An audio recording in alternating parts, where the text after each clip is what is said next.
Yes. Go ahead. And I believe you, when we were talking about prayer before, you mentioned that you don't say amen when you're praying by yourself, because that's for agreeing with what someone has said. So when Hassan says something, there are parts where you say amen.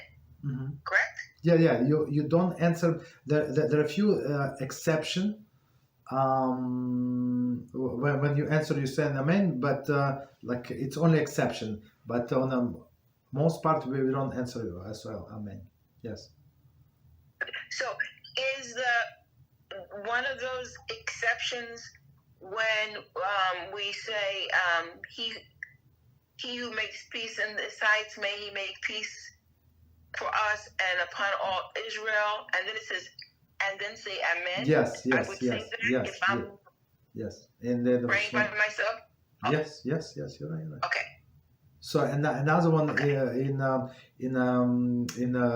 is it, in Birchas Hamazon, right? Rebuilding of Yerushalayim, right? And you say also you answer amen to yourself, to your blessing. That's because you want it so much. You answer amen. Another is in Psuki de Zimra, after Psalm 150, you said amen ve'amen, amen and amen. Right, so there are like a few times, but again, there are only exceptions. Okay. Okay.